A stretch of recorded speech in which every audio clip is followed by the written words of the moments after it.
रामू की उम्र अब 50 के पार हो चुकी थी।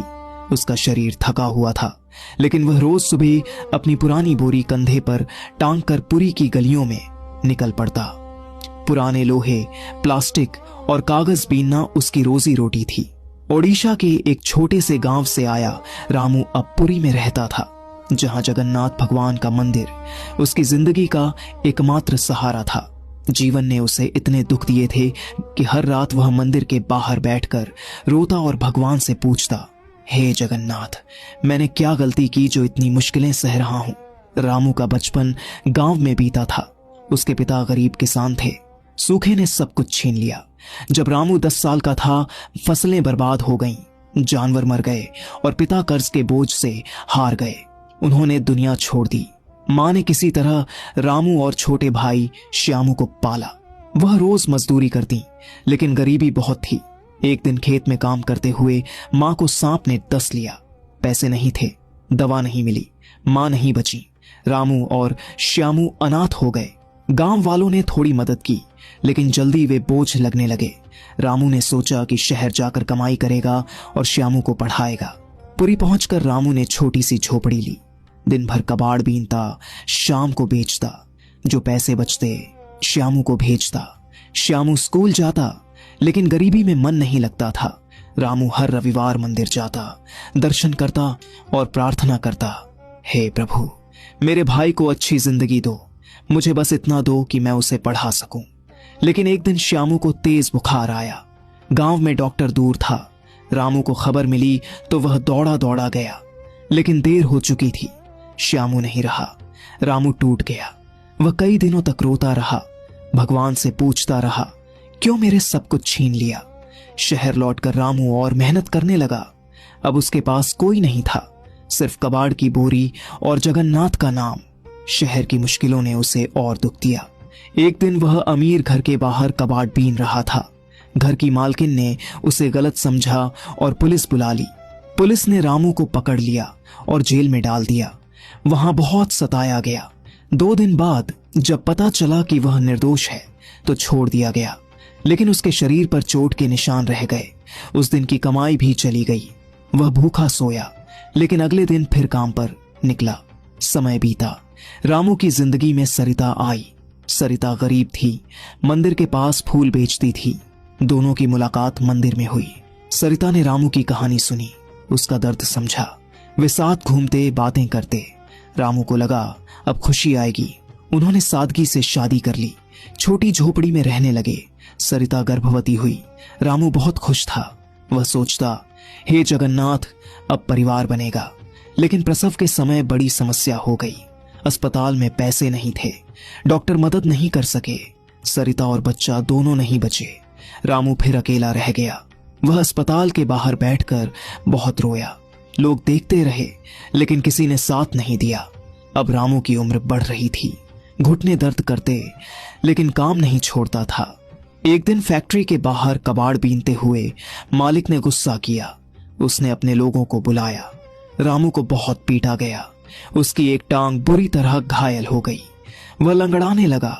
इलाज के पैसे नहीं थे, इसलिए दर्द सहता रहा। एक रिश्तेदार गांव से आया और बोला, रामू, गांव चल। लेकिन रामू ने कहा, नहीं, यहां जगन्नाथ हैं, वे मुझे नहीं छोड़ेंगे। एक रात रामू को सपना आया। जगन्नाथ भगवान मुस्कुरा रहे थे।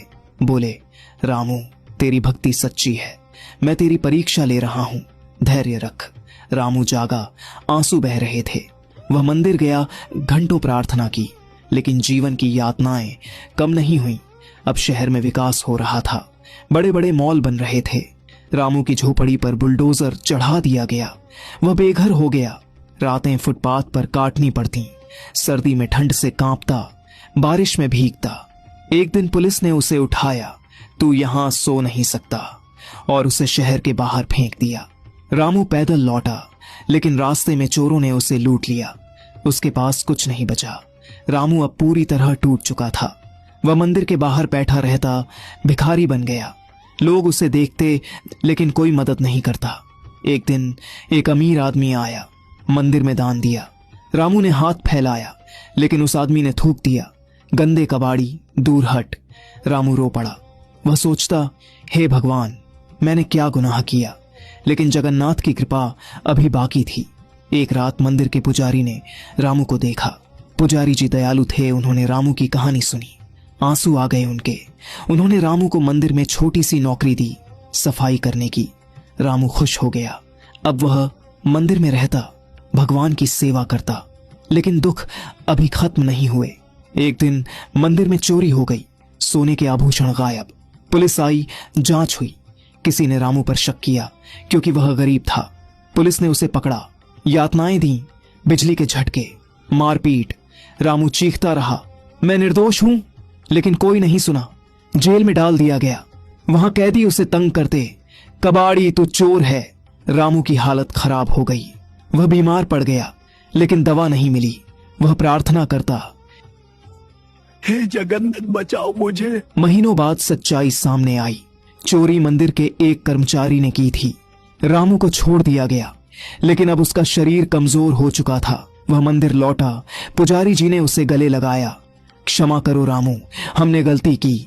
रामू रोया, लेकिन क्षमा कर दिया। अब वह फिर सेवा करने लगा। एक दिन रथ यात्रा का समय आया। जगन्नाथ की रथ निकला। रामू रथ के पास गया, प्रार्थना की। अचानक रथ रुक गया।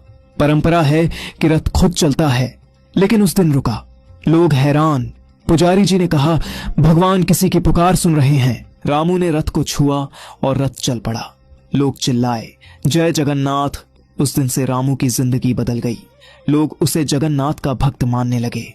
एक अमीर भक्त ने उसे घर दिया, पैसे दिए। रामू अब खुश था। वह मंदिर में सेवा करता, लोगों को अपनी कहानी सुनाता। हर कोई रोता, कहता, रामू तेरी भक्ति ने भगवान को पिघला दिया। रामू मुस्कुराता, सब जगन्नाथ की कृपा है। लेकिन कहानी यहां खत्म नहीं होती। रामू की जिंदगी में और दर्द थे। उसके बाद वह बीमार पड़ गया। डॉक्टर ने कहा, कैंसर है। पैसे नहीं थे इलाज के। रामू फिर मंदिर गया, प्रार्थना की। भगवान ने सुन ली। एक डॉक्टर जो मंदिर आया था ने मुफ्त इलाज किया। रामू ठीक हो गया। अब वह गांव गया। श्यामू की कब्र पर फूल चढ़ाए, माँ पिता को याद किया, जीवन की हर यातना को याद कर रोया। लेकिन अब शांति थी। रामू की कहानी ऐसी थी कि जो भी सुनता रो देता। गरीबी, अत्याचार, मौतें, लेकिन अंत में जगन्नाथ की कृपा। वह कहता, भक्ति से सब कुछ मिलता है।